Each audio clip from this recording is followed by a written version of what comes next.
When crisis hits, classrooms should not be the first to close and the last to reopen.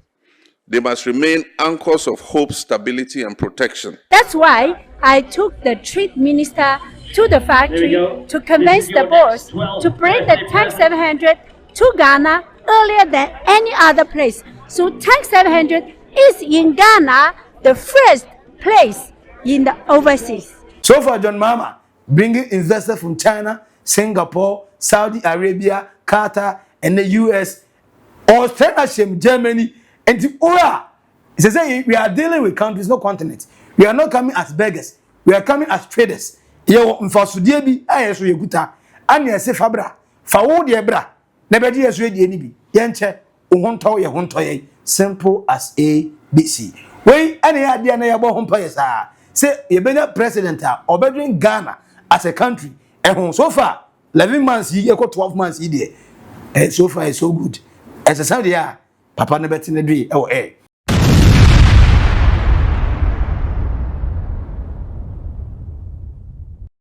President John Dramani Mahama, my president, your president, our president.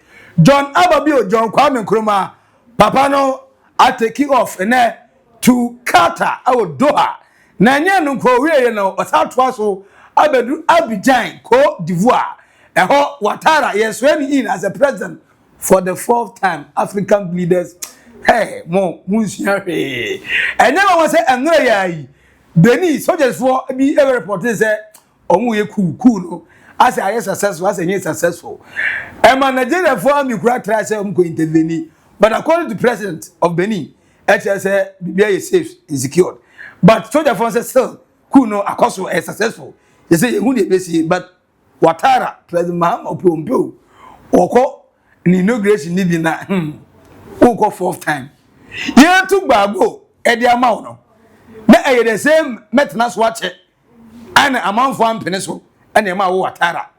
Alassane Ouattara wo ba ye power to me there do.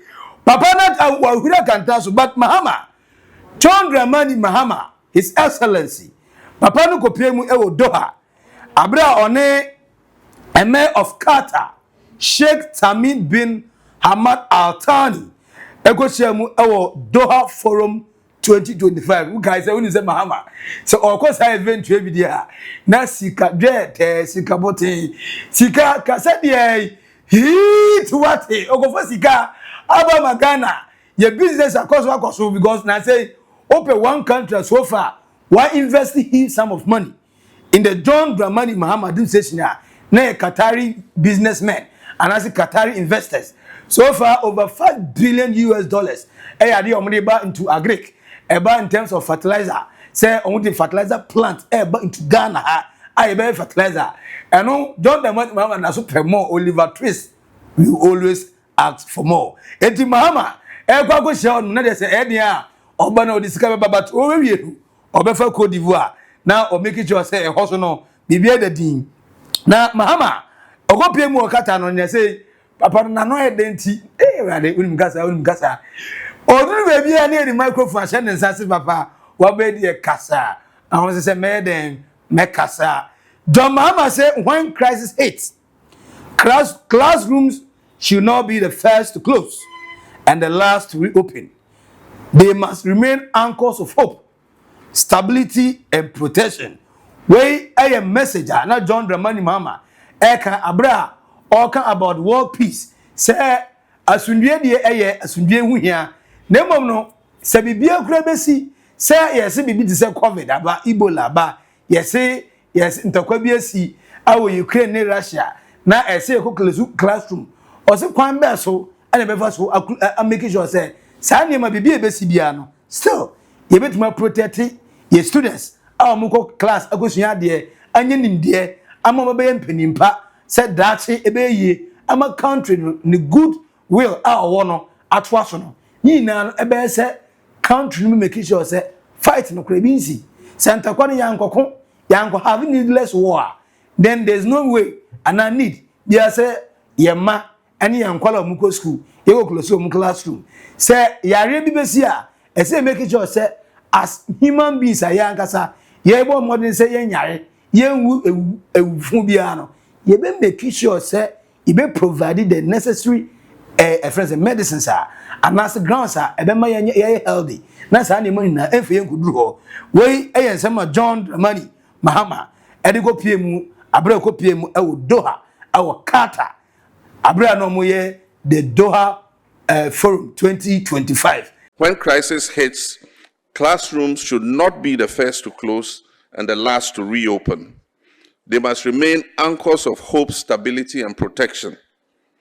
The conversation of education as justice in times of crisis is relevant to Africa, where 30 million children remain out of school. Millions more are in school but not learning. Climate-related emergencies are displacing communities and shutting down schools. Digital divides are widening socioeconomic gaps. Obesaba no na abam papa na bo hey abam papa na bo hey 24-hour economy say that meaning na see here competition then they say John Dramani Mahama we do Ghana no na another business investors are free Qatar Qatar for is KD omu investors ye be di power Ghana say John Dramani Mahama obi say free kunya so we see now baby make us way this was something extraordinary. Now, Papa, your friend Paul Kagame, Edema Rwanda. No, oh yeah. Paul Kagame have no one business ally. Say, about United States of America, no business deal, no, and your idea favorable to the terms, straight up. No, Asia, on the China for na amfa, no, Qatar, or Qatar na amfa, no, friends Abu Dhabi, friends United Arab Emirates, or no amfa, no, Saudi Arabia. Say, any country and the terms and conditions. Every favor on any daily business. So far, John Mahama bringing investors from China, Singapore, Saudi Arabia, Qatar, and the US, Australia, Germany, and the Ura.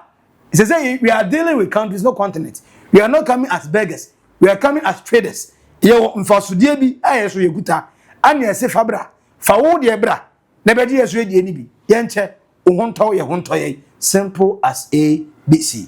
Wey any idea na yabo hompa yesa say ye benya president obedrin Ghana as a country so far 11 months ye 12 months ye there so far is so good as a Saudi papa na beti na dui na John Dramani Mahama wie na no okopie mu Abidjan Côte d'Ivoire abra yeswe in papa ye friend Alassane Ouattara as 4th term.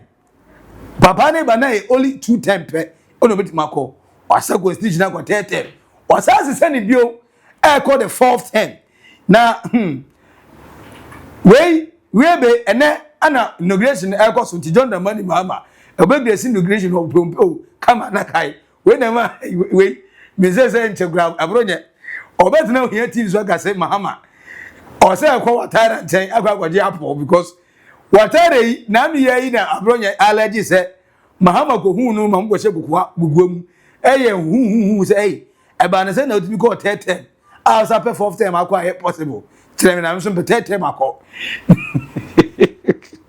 ana Mahama muamuzu go do Singapore ye bisa na so me de me wie me term 2nd term ye me wie and na Ghana fo mom na e call say Mahama me say we ye adwuma pa say ya o papa na adwuma pa nti Ghana fo mom na making claims and say look we want you for the 3rd term. And papa say baby me dey me nko almost obeko. And e guso e the president ye tweso. But ene e go pie mu ayi. Ouattara e ko the 4th term here. Obi an say power drunkenness of African leaders. We e dey am for say allergy. Mahama ko Ouattara yi dey of waso or peneso say na oso be dey. Obe dey. Obeka se wonko. Say president but sometimes I say it's not on principle. Aden na nipa no yem peneso na chinchin na twan. Timamfo no peneso ba omuwie no about on papa nya 88%. Nipa who say people of Côte d'Ivoire for German they will school attempt. Ni na no we managing 88%. A president who have been a president for 1st term, 2nd term, 3rd term. Echo 4th term to 88%. Now this is going on the Bible and can in one for a month for a day. Why any man not Beni who go pay more? Yet say cool. I was a friend is a military man.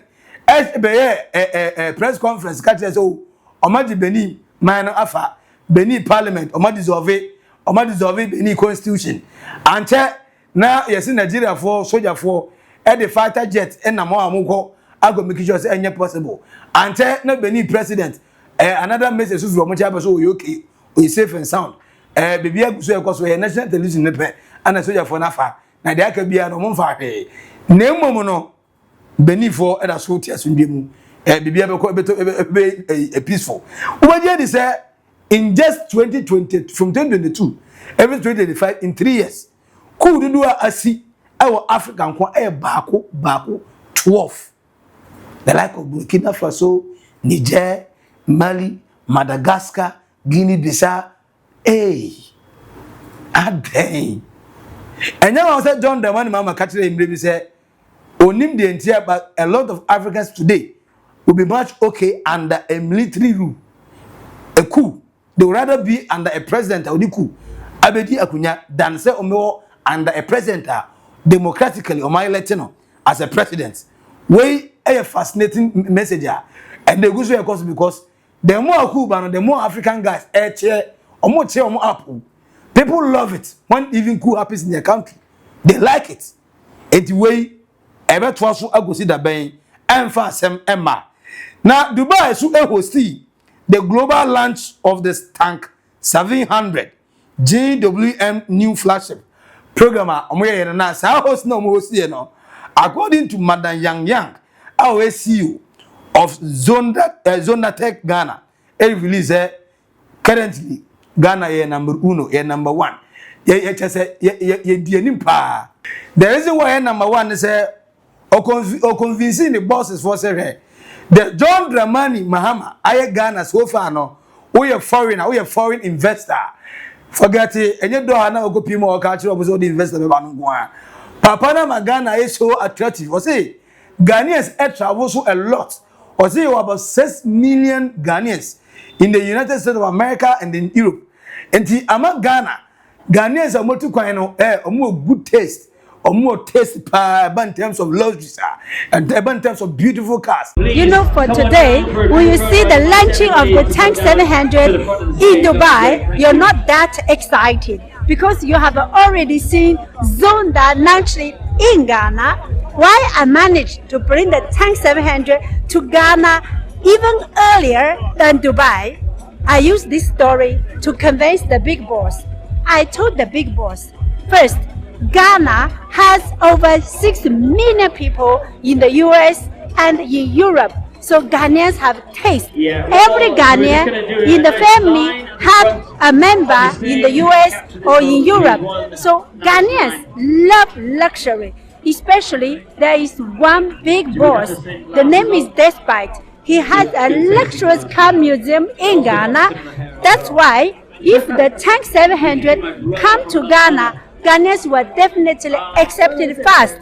That's why I took the trade minister to the factory to convince the boss to bring the Tank 700 to Ghana earlier than any other place. So Tank 700 is in Ghana, the first place in the overseas. Eti Dubai no more I say Dubai.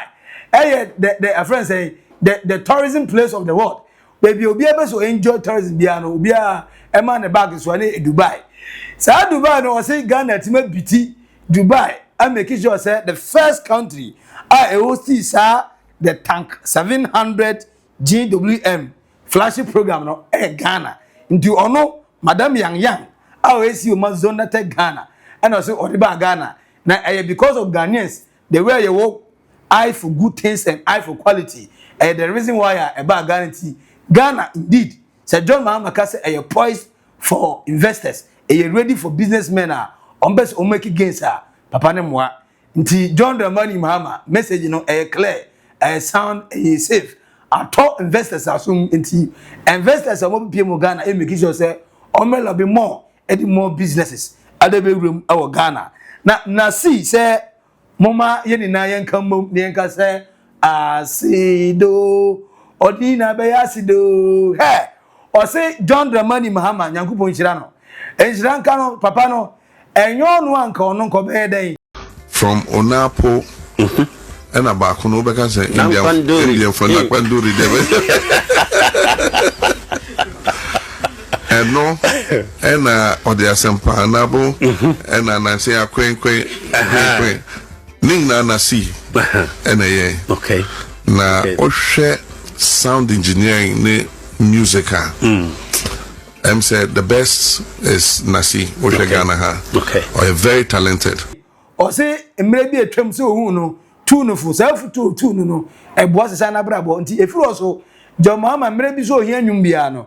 And I say offer funa Nasi a man's house will be able to maybe a man and say now the papa to me a man and yes or papa now or say papa no so when a mamu the last 11 to 12 months idia yopo obia say as a the ode so clean as ya tade na mu afi yopo ye white shane wine and na o Ghana te Ghana na ampanyampa odwe Ghana ho obeka se Ghana enema omoye no enye fan enkoye no entini na no aseda I remember John Mahama or say John Mahama indeed papa no he is the best or say the best ampa or ka say he is Mahama he is or say ampa papa no the hope edema Ghana for nti se wa nanasia no ye ni bobone for e se Mahama boa no e Mahama so ba yi anwuma oto ye da se e ka se abam papa na bo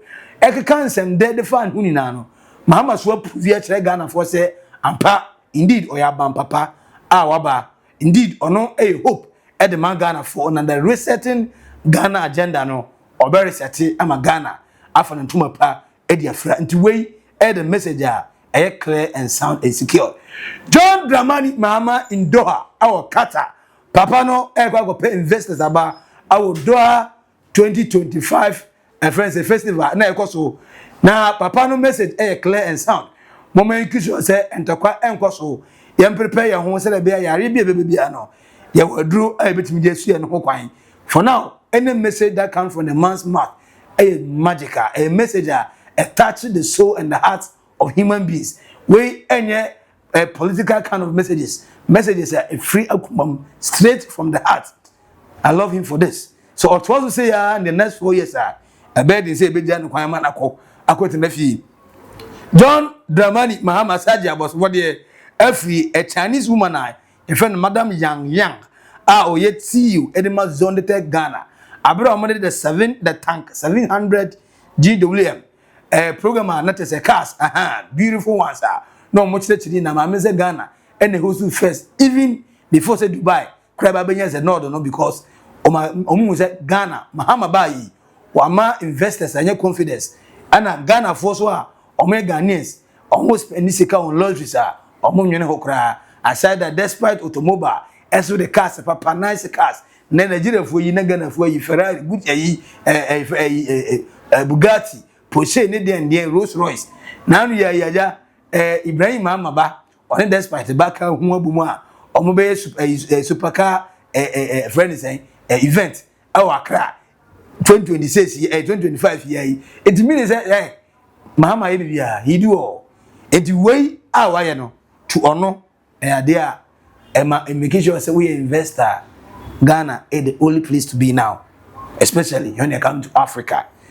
For comment comment section na say we are subscribe like na say mo unya esu enyebi enwe edino eye ba ko pe Max Billian our naked truth on Oldboga Trends Macau. Bye bye.